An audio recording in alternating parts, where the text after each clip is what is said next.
I've been covering a lot of Donald Trump press conferences in the Oval Office. This may have been the most off the rails one I've seen so far. Donald Trump hosted NATO Secretary General Mark Rutte, who was there to try to shore up the NATO alliance, but all Donald Trump wanted to talk about was annexing and conquering Canada. Play this clip. And to be honest with you, Canada only works as a state. We don't need anything they have. As a state, it would be one of the great states anyway. This would be the most incredible country visually. If you look at a map, they drew an artificial line right through it between Canada and the U.S., just a straight artificial line. Somebody did it a long time ago, many, many decades ago, and makes no sense. It's so perfect as a great and cherished state. Keeping "O Canada," the national anthem. I love it. I think it's great. Keep it. But it'll be for the state, one of our greatest states. All right, folks, we're diving into one of the most unhinged moments in recent political history. This is Donald Trump in the Oval Office, sitting down with NATO Secretary General Jens Stoltenberg. And instead of talking about, actual global security, Trump goes off on a rambling tangent about annexing Canada, conquering Greenland, and even invading Los Angeles. Yes, you heard that right. This isn't diplomacy. It's a fantasy geopolitics rant that's equal parts absurd and alarming. Over the next few minutes, we'll break down the hypocrisy, the lies, and the sheer delusion of this exchange. Buckle up, because this is going to be a wild ride.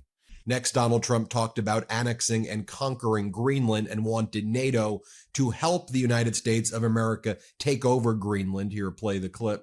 What is your vision for the potential annexation of Greenland and getting the potential? Yeah, well, I think it'll happen. And I'm just thinking, I didn't give it much thought before, but I'm sitting with a man that could be very instrumental. Mark, we need that for international security, not just security, international. We have a lot of our favorite players, cruising around the coast, and we have to be careful. And we'll be talking to you. It's a very appropriate, really a very appropriate question. An issue in the High North, so the Arctic. So what you did. So when it comes to Greenland, yes or not joining the US, I would leave that outside for me, this discussion, because I don't want to drag NATO in that. But when it comes to the High North and the Arctic, you are totally right. The Chinese are now using these routes. We know that the Russians are rearming. We know we have a lack of icebreakers. So the fact that the outside Russia, there are 7 Arctic countries working together on this under US leadership is very important to make sure that that region, that part of the world stays safe. And we know things are changing there, and we have to be there. Also, Donald Trump wanted to talk about how he uses issues regarding transgender people during elections in order to try to get voters to vote against their interests by bullying the transgender community. This is what Trump was talking about with the NATO Secretary General in the Oval Office. Let's play it. And I saw this morning where one of them is pretty well known, one is fighting like crazy over men being able to play in women's sports. I said, I thought that was tried. I thought that was about a 95%, I think it's a 95% issue. But in a way, I want them to keep doing it because I don't think they can win a race. I tell the Republicans, I said, don't bring that subject up because there's no election right now. But about a week before the election, bring it up because you can't lose. Trump was asked about the suffering by American families and businesses as markets tank, as pensions are destroyed, as Medicaid is gutted, as Elon Musk says that Social Security is a Ponzi scheme, and they are starting to fire all of these people who work in the Social Security Administration. Here's what Donald Trump said. Mr. President, on tariffs, you made clear you're not backing down from this, but many American small business owners say they are concerned that these tariffs are going to hurt them. What's your message to them? They're going to be so much richer than they are right now. And he keeps on saying that over, and I'm going to make you so much richer. You're going to be so much richer. How about you just stop cutting Medicaid? How about you stop firing veterans? How about you stop tanking the market? How about you just lower prices like you said you were going to do? How about you deal with those things? Next, Donald Trump spoke to the NATO Secretary General, who used to be the Prime Minister of the Netherlands. And here Donald Trump says to him, maybe we send our drug dealers to the Netherlands. What do you think about that? Here, play this clip. You see they're taking them out in record numbers, gang members, gang leaders, drug dealers. There's a problem the Netherlands does not have. The Netherlands never had this problem. If you'd like to take it, I could deliver some people. I could deliver some nice people to the Netherlands if you'd like. I'm not sure. No, what? Let's start with Trump's obsession with annexing Canada. He says, and I quote, "Canada only works as a state. It doesn't. We don't need anything. They have as a state, it would be one of the great states." Pause. Let that sink in. The President of the United States is sitting in the Oval Office, in front of the NATO Secretary General, talking about absorbing Canada like it's a piece of property. This isn't just delusional. It's a blatant disrespect for one of America's closest allies. But it doesn't stop there. Trump then shifts to Greenland, suggesting NATO should help the U.S. take it over. He says, "I think it'll happen. I'm sitting with a man that could be very instrumental." Pause. Let's be clear. Greenland is an autonomous territory of Denmark, not some random piece of land up for grabs. Trump's obsession with Greenland is bizarre and dangerous, and it shows how little he understands or cares about international diplomacy. And again, on every level, this was despicable, psychotic, dangerous. Donald Trump then continued to talk about tariffs on Canada, and he said, there really isn't going to be disruptions. We don't need Canada for anything. They need us. Here, play this clip. States, maybe our greatest state, but why should we subsidize another country for $200 billion? It costs us $200 billion a year. And again, we don't need their lumber. We don't need their energy. We have more than they do. We don't need anything. We don't need their cars. I'd much rather make the cars here. And there's not a thing that we need. Now, there'll be a little disruption, but it won't be very long. But they need us. We really don't need them. And we have to do this. I'm sorry. We have to do this. Yes. I think I need to reiterate again that Trump is saying this while the NATO Secretary General is sitting there in front of the world press. So Donald Trump wants the NATO Secretary of General to help him annex Canada and Greenland and attack NATO, but not press NATO to do more to help Ukraine. Do I have that about right? That's why Donald Trump wants America allied with the axis of evil. And you can just see Donald Trump there in the Oval Office, just how pathetic he looks. Here, Donald Trump, again, lies about how much money America's provided to Ukraine in military assistance versus Europe. Europe's provided more money. Donald Trump keeps lying and saying America gave $350 billion and Europe gave $100 billion. Not true numbers, but play the clip. Of that little last statement. The rest of the statements he doesn't care. So how does this new transatlantic cooperation, how do you envision it? Well, that's one thing. I mean, we're on the other side of the ocean. And they're right there. And yet we're in for $350 billion because of Biden, and they're in for $100 billion. So it's a big difference. And it's unfair. And I said, you have to equalize. They should equalize. They should have. It should have never happened where Biden just gave this money away. Now, as you know, we have an agreement with Ukraine on the rare earths and other things, and that'll get us something back, a lot back. It'll get us our money back. We're not doing it for that, though. I'm just doing this to get the war stopped. I'm doing it really to save lives. But at the same time, we were treated very unfairly, as we always. Yeah, Europe actually provided more money. Also, the United States aid was in the form of old military equipment, which was actually helpful to American manufacturers as well. It helped our economy, not hurt our economy, as Donald Trump continues to do. Trump then answers the following question by a reporter about, will you, agree to any negotiations regarding the aluminum tariffs on April 2nd? And Trump goes, no. Play this clip. Mr. President, a representative of Canada, the finance minister, are in town and will meet members of your administration during the day.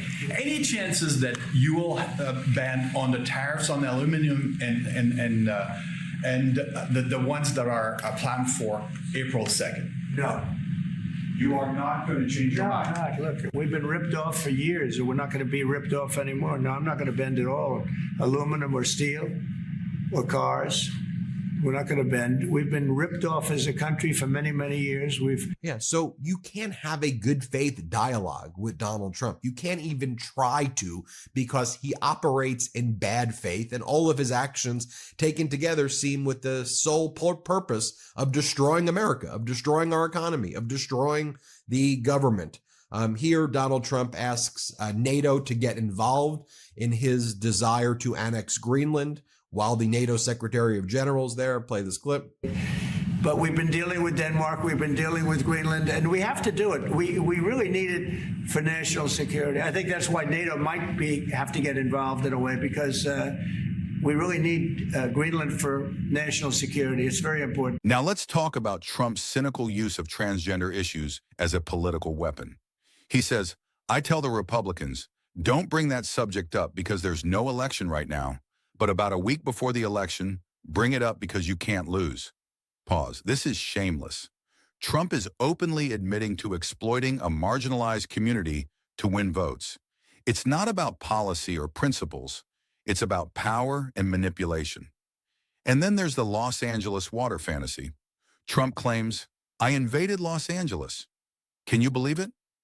I had a break-in. I invaded Los Angeles and we opened up the water. Pause. Let's be clear, this never happened. What actually occurred was federal workers adjusted water flows in Northern California, but Trump spins it into a delusional action hero story. This isn't just a lie, it's a psychotic break from reality. He continues to talk about annexing Greenland. Let's play it. Very important. You know, we have a couple of bases on Greenland already, and we have quite a few soldiers, and maybe you'll see more and more soldiers go there. I don't know. What do you think about that, Pete? So don't answer that, Pete. Don't answer that question. But he then attacks the European Union, say that the European Union is very nasty, very, very nasty. Note, Donald Trump doesn't say anything negative about our actual enemies, but he continues to attack our allies over and over again. Play this clip. They don't take our agriculture, we take their agriculture. It's like a one-way street with them. The European Union is very, very nasty. They sue our companies. Apple was forced to pay $16 billion on a case that, very much like my cases that I won. They shouldn't have been even cases, but we felt they had no case, and they ended up having an extremely favorable judge and decision. But they're suing Google, they're suing Facebook, they're suing all of these companies, and they're taking billions of dollars out of American companies, many more than the ones I just mentioned. And I guess they're using it to run Europe or something. I don't know what they're using it for, but they treat us very badly. China obviously treats us very badly. Almost everybody does, and I blame. Then Donald Trump lies and says that America can't sell cars in Europe, which is false. Play the clip. To Michigan, because Michigan got so badly beaten by, what happened with Europe. If you look at Europe, take a look at the EU. We're not allowed to sell cars there. It's prohibitive because of their policies, and also their non-monetary tariffs. They put obstacles in your way that you can do nothing about. But if you take a look at what happens, so we sell no cars to Europe. I mean, virtually no cars, and they sell millions of cars to us. They don't. Donald Trump then brags. It's a total lie what he's saying. He brags and says that he sent DOJ or the federal government to break into Los Angeles to turn the faucets on. Play the clip.